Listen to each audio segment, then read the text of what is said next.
definition of fuck me in my eye socket is it's going for it on 4th and 3rd from our own 38 down, 28-6 in the third quarter. It's bad when you have to do that shit. Wow. What I just watched was painful. That was an elephant fucking a rabbit. Painful. And for you idiots in the room, you were the rabbit.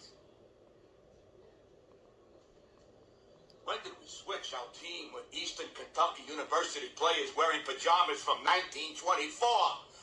I didn't see those godforsaken uniforms this morning when I spoke with you. We wore fucking pajamas to play a football game. What's next? See-through negligees and high-heel furry slippers? You fuckers played as ugly as those fucking uniforms are. You look like the Montreal fucking Canadians, and you played like you were running on ice all day, too. Who the fuck had that bright idea? Don't ever put that shit uniform on again!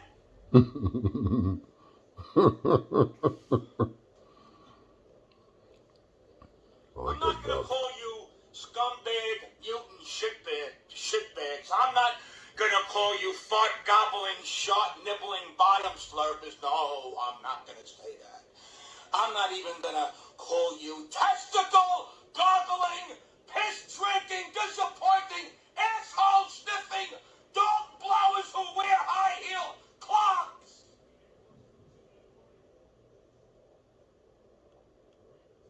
Danny, you're not recognizing the coverage quickly enough. There are pass plays that end on the reception and don't have a chance to extend because you're not hitting guys on the run. You gotta pick that defensive shit up faster, and the best pass you threw all day was the pick six to Van Kinkel. You hit him right in stride for a touchdown. Nice playing, Danny. You know what your quarterback rating was today? It was M. You were so bad you didn't even have a number. Your rating was a letter. One more game like that and Tommy Cutlets is coming in. Get your shit together, Danny, right now!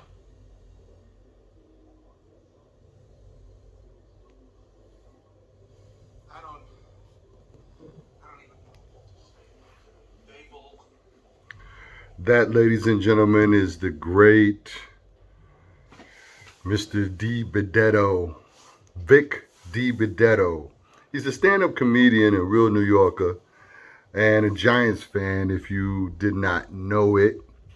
And today, you know, this last 3 days has really, I hate being right, but I saw this coming from a mile away, especially after watching Hard Knocks with the Giants. When you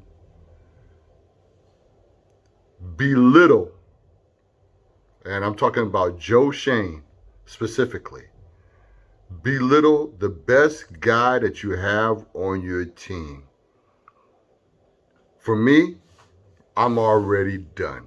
It'll take a pure, unadulterated miracle for the New York Football Giants to do anything this season. And this is a message to all the people that are holding out hope when you know that it's already over. And the only way that we can have a chance in hell to do anything this year is for the great Tommy Cutlets DeVito to do a remake of Jeff Hostetler in the 90s. Because I'm sure Daniel's a very nice guy. You know, he seems like a super nice young man. He works hard. But you just don't got it for the East, brother. You just don't got it. And clearly, Daboll's, if he's making the play calls, bro, wouldn't you make a bunch of like really easy stuff for him to do? Roll him out to the pocket, to the left, to the right, throw a little pass to to Devin Singletary. Try to get your tight ends in the game early, which is extremely important, especially in the East. Look at the defenses that you're facing with the Cowboys, especially with the Eagles, and even with the Washington Commanders. Their defense is going to stuff that middle every time, unless you got some real road hogs that are moving people off the ball. And generally, that doesn't start to happen until the third or fourth quarter because people are starting to get tired now. They're getting worn down. You know, you may not be in perfectly good game shape yet, but you're going to be fresh at the beginning of the game. So trying to run the ball straight up the middle, unless you got some real road graders up there or you got some kind of special plan, that ain't happening. So you start out easy. You throw out to your left. You throw to your right. You do some play action passes, etc. Just short yardage. But Bill Parcells used to always say 3.5 yards a play, gentlemen. And there was a lot of games back in those days with Bill Parcells that was, 15 to 13, 10 to 7. Heavy defensive in the trenches fights. You don't turn the ball over. You run the clock out. That's been a hallmark of the New York Football Giants for years. And what we saw today was more of the same garbage that we have had for nearly now 12, 13 years, because McAdoo came in 2015, 2016. He was only there for 2 years. And I got a guy that posts some of the Giants games up on YouTube, the great Bart Simpson. And he put up a game. It was a full game. And the Giants' record at that point was 1-8 under McAdoo. So he got the 11-5 on the humble. I think he should have been a lot more aggressive against his former team, Green Bay, and he might have got that first playoff win that would have maybe helped solidify him a little bit. But it didn't happen. That was the game where the great Odell Beckham had 2 balls hit him directly in his hand and dropped them, and then had the nerve after the fact to speak poorly about Eli Manning. Eli Manning showed up for that game, and so did Rashad Jennings. You go back and watch it. We had an 11-5 year that year. Since that time, the Giants' highest number of wins was the playoff game a year and a half ago. Not last year, but the year before last, with Daniel Jones, and 9-7-1. And it did not justify, and this is for Joe fucking Shane, it did not justify you giving him $160 million in a 4-year contract and then shit on Xavier McKinney, on the other needs that we had on the team, and especially, here I got it on, the great Saquon Barkley. I'm always going to hate on the Eagles forever. As 42 years in as a New York Football Giants in, 42 years plus. But what I watch him do against Green Bay, as an individual player, there's a commercial that shows all these Giants, the father, the mother, the brother, and they all got Giants gear on. And the daughter walks in the room, and she's got the Eagles, and she goes, I rock with Saquon. Well, I feel the same way. I rock with Saquon. I'm so happy for him that he got the money that he was supposed to get. Now, you look back on this, and this is not even Monday morning quarterback. We saw this coming. You were supposed to franchise tag Daniel Jones after last year's gameplay in a 6-11 season. You weren't supposed to turn around and give him 140 fucking million, 160 million.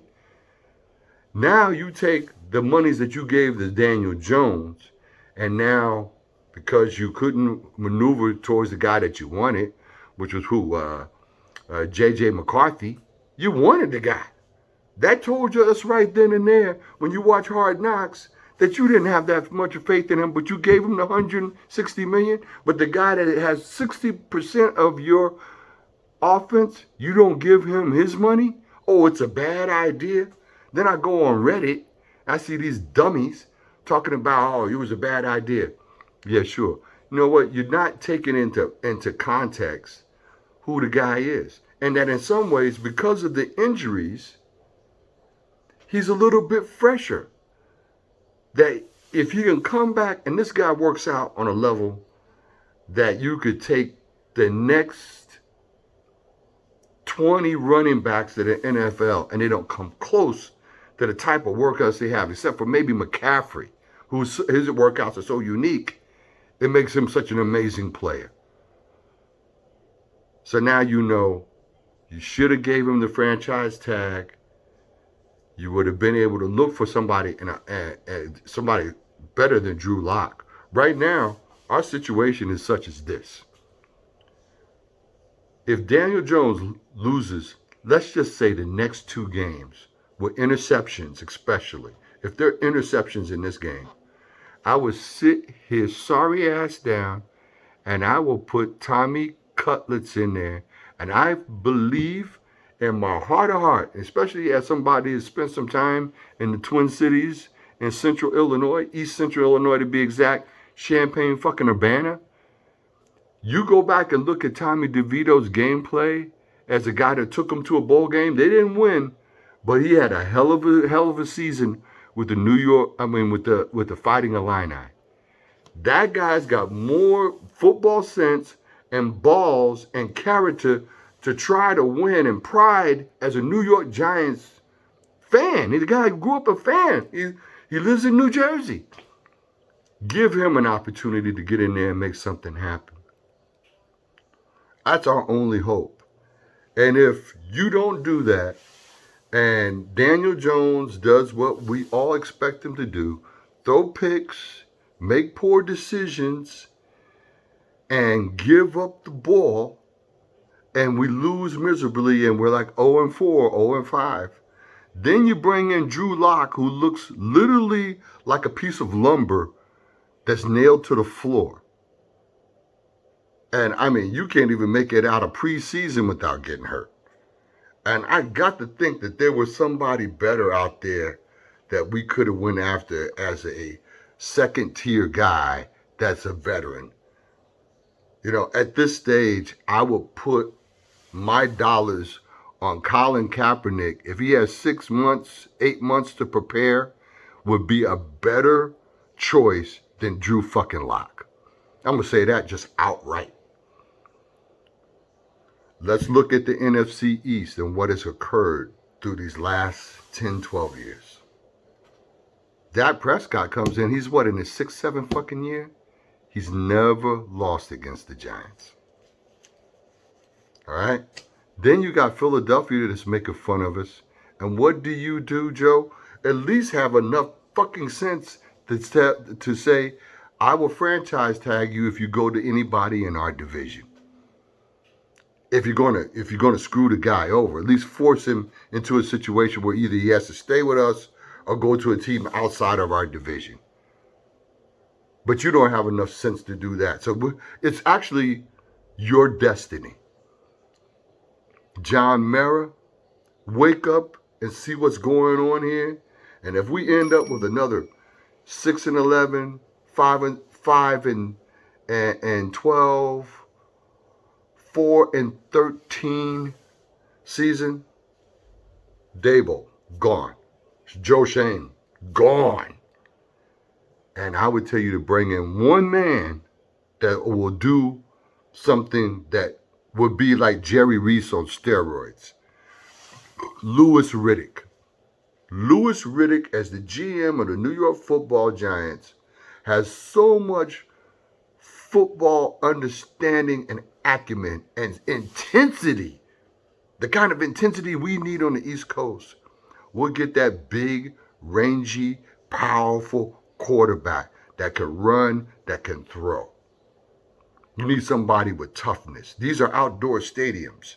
You get nor'easters coming in here, and it's rough. I wish Tommy was a touch taller, but what he has is good football sense. And it takes somebody with some sense on the sideline with the playbook to get pressure off your quarterback. You don't get pressure off your quarterback by making him stand in the pocket and be a wooden fucking soldier. You have to move that pocket constantly. And you got to think of inventive ways of getting that 3.5 yards that Bill Parcells talked about in his stuff. And just get a point. But once you loosen up that defense a little bit, some hurry ups, not all this huddling up bullshit, have some pre-scripted plays that you can do, then you can start airing it out. Because as those D-backs start to collapse to stop the running game and the short game, that's what you hit them with the long game. And I don't know how many millions of dollars they're paying Joe Shane, but for your fucking ass to shit on Saquon and give a bum in terms of what is the real NFL requirements for a really good quarterback, and he's a leftover from the Gettleman era, that much money, $160 million, is bullshit. No ifs, no ands, or buts about it. And I'll be honest with you, I love the Giants. I love Big Blue. And I would love to be wrong. But like I said, you can see this coming from a mile away. And I'm sick of the bullshit already. I'm sick of having to listen to Cowboy fans. And then they turn around and, of course, they should debate. They got other set of problems. Their problems are rooted in their postseason. But, man, I'd be very happy to have a few years where we went 11-6, 12-5, and Dak is presenting that to the Cowboy fans. I can't remember the last time the guy lost at home. So we got a lot to deal with here. I want to shout out to all the people that I follow on YouTube on a regular basis. I don't know what kind of crazy shit you're going to say, Fist Unit. You need to take that fucking mask off and show your face while you talk all that bullshit you talk. I rock with you, but some of the crazy shit that you say, it ain't happening. And for you to speak that way about Saquon, I totally disagree with that, dog. I think that Saquon was completely disrespected. And between watching Hard Knocks and what they offered up and what they gave to somebody that was an unproven individual and Daniel Jones, you got to eat some of that bullshit that you say. Kyle Pizzle, I haven't seen your video yet, but I appreciate you. The Entertainer, I love you. Bad Dog Sports, love you. Chat Sports, love you. Kid Blue, another great dude. Excuse me for some of the people that I have missed. My boy, who's hysterical, Chuck Knox. We all are in this together. We all want to see Big Blue excel. But in order to get to a real truth and get to something different, you got to recognize the truth of what we have had and what has occurred here. And it's been a shit show. Schumer, milquetoast dude, did not have that energy that you need on the East Coast. Then here comes Joe Judge, who's taking the names off of people's jerseys like they're Pop Warner. I tried for a half a minute, but you're taking a knee on third down. What a horrible experience. Joe Judge, God knows, if he's still in the NFL in any capacity, would be a shock to me after that complete fucking car crash. Pardon me. So now, moving forward, Louis Riddick, GM of the Giants. Joe Shane, you've made your bed, and you're going to have to lie in it now. And you're going to be desperate when what's based on all our energy, all our facts, all our data on Daniel Jones throughout this so far 6 years is that he will not make it through the season. And if somehow he physically makes it, mentally he won't make it, and he'll make so many mistakes that you'll have to pull him out. And I hope you got enough sense not to put Drew Lock but give Tommy, at least give him a shot. Because when they interviewed him and during the preseason, he says, I want to treat every play like I'm in the Super Bowl. I wish the fuck Daniel Jones would say some shit like that with confidence. Pathetic.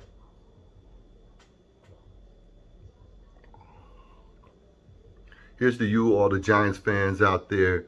Here's to you, Saquon Barkley. I wish to God you were still on my team. I hope that somehow, some way, that they get rid of all these people that we got right now in charge and bring in Louis Riddick, that Louis Riddick would say, hey, you know what? You're at the end of your career. You're 30 years old. Come back for a 1-year contract and end your career where you started with the New York Giants. And I promise you, we'll utilize you in ways that will even surprise you. And look for some badass running backs out there. And oh, by the way, I think Illinois just won their first 2 games. And we've had a couple of prolific players that have come from Illinois, like the great David Deal, and also Lawrence Tynes, I believe, or Steve Weatherford. One of the two came from Illinois, all right? So they got a running back that's the same size as Jacobs. And that might be something that we could develop and get a little bit of a retool on Jacobs. Tight ends, offensive line, you had the money to deal with some of that if you hadn't given all that money to fucking Daniel Jones. He threw 2 interceptions in the preseason. We already saw what was coming. And what did we get today? 2 interceptions. Now, at some point, maybe you're just completely out of your depth. Maybe you're the type of person that needs to be the pressure taken off of you by being number 2 guy on another team. And you'll do well coming in and subbing for a minute, but you can't run the show on a day-to-day basis. There's a lot of pressure. You know, you gotta have your head on a swivel. You gotta know the playbook. There's a lot of things you need to have. But going into your 6th year, what you got to show for it ain't good. And we look like dog shit against the Eagles and against the Cowboys. And all roads lead through Dallas and Philly if you want to get to the playoffs in the East. And we have not brought forth a good product for all these great fans that are in the New York metropolitan area. And I have to tell you, man, when Justin Tuck was on the team, he came from Alabama, I believe, small town in Alabama. That whole town was New York Giants fans. I didn't take into my mind how much a team like the New York Giants and some of the history and some of the players they have affect people not only in the United States, but around the world. In NFL Europe, they have a team, I think the Cologne Giants or some shit like that. It's crazy. And they have the same colors as the Giants. There was a bunch of people out there to meet Odell Beckham that they sent over as kind of a football ambassador in, like, I want to say it was 2015, whatever, that first year or the second year that Odell was here. You can find it on YouTube. It's fascinating to see all these people with New York Giants gear on, and they're Germans out there, man, rocking New York Giants gear. My guy, he was telling me when you go down to Jackson, Mississippi, because of Ole Miss, and that whole area down there, all around Ole Miss, you don't see a lot of people rocking Giants jerseys, man. You know? Joe Shane, you don't know nothing about the East Coast vibe or anything, as you would have never in a million years got rid of our best and favorite player. And to see John Mara come in your office and lean against the wall in Hard Knocks and say, man, I really would hate to see Saquon Barkley go. And you didn't fucking listen to him. You didn't take into consideration that maybe there was some kind of way we can make this happen. Even if you went to Jones after the fact and said, we got to restructure your contract because we need Saquon, and some of the money that we gave your ass, we need to give to Saquon. I would even went for that. But now here we are with the same old shit again. What was it? 28-6 at home, opening game. Everyone's excited. People are lined up 7, 8, 9, 10 hours before the game to tailgate to get dog shit because of you, Joe Shane. And then Coach Daboll's, you got to be more inventive in your play calling, man. You know, I know you can't get out there and throw the ball yourself with this guy. But if you give him some looks, maybe some better looks, get him out from behind the tall-ass lineman, get him out of the pressure zone a little bit, let him roll out, let him move a little bit. Short yardage plays. But send your guy Neighbors on go routes. I feel bad for Neighbors. I feel like we could be at least mid-level for the experience that you guys both have in football with Shane and with Daboll's. But we look like dog shit.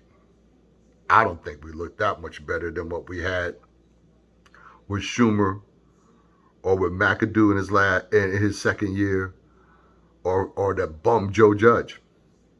4-12. Remember that one? I would be happy just to see us get to 9 wins, 10 wins, and have a little bit of hope for a wild card position. But this right here, this is horrific. And like I said, I blame you, Joe Shane.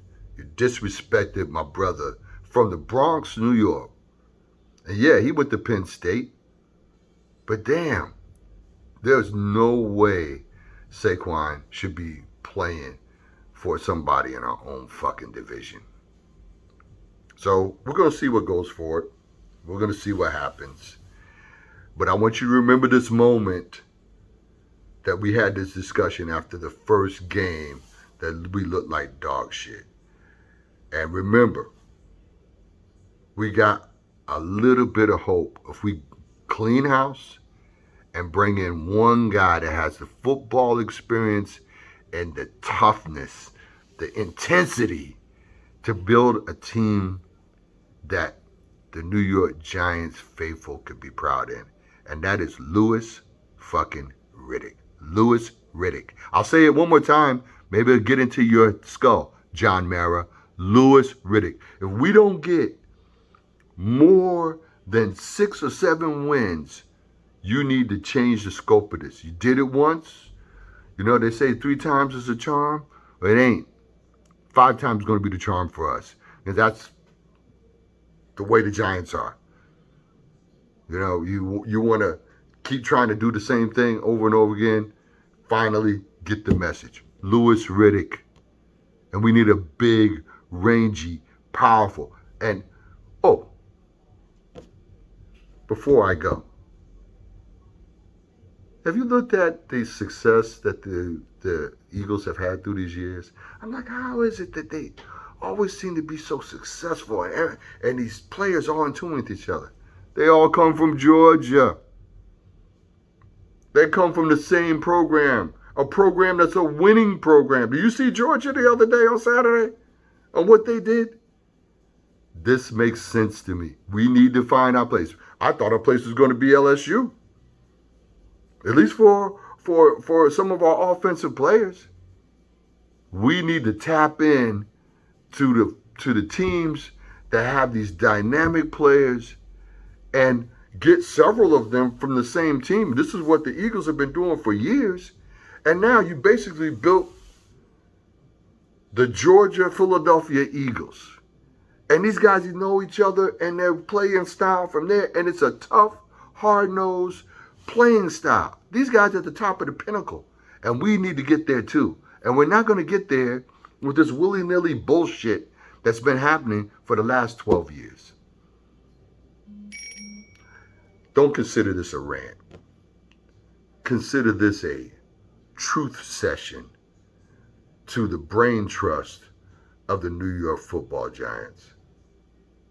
I want to give a shout out to my brother Mark Ingram and the second, and his dad, Mark Ingram, a senior that was a great player for the New York Football Giants back in the day. I want to give a shout out to my brother, the great Carl Banks, who always analytically explains what's going on and is a very good voice with the Giants. David Deal, the great Eli Manning. There's so many great players that are speaking and talking about the Giants and still working for the organization, and I appreciate all you guys. But this was a betrayal of a family member by letting Saquon go. You betrayed your own family. And that's why it was so perfect to see this man come out. He could have had 4 touchdowns, 120 yards. Don't dispel it. Don't dispel it. You know, this is a signpost of that we need to change our direction and change our thinking. Louis Riddick, GM for the Giants in the 2025 campaign. Send these guys packing if we don't get past 7 games. And personally, I feel like we should be a tough grader. You need to get past, you need to make it to at least 10 games to justify your pathetic existence. That's it. That's all I got. Let's go New York Football Giants, Big Blue. I want to buy somebody a Nat Sherman cigar. Salute. Talk to you later.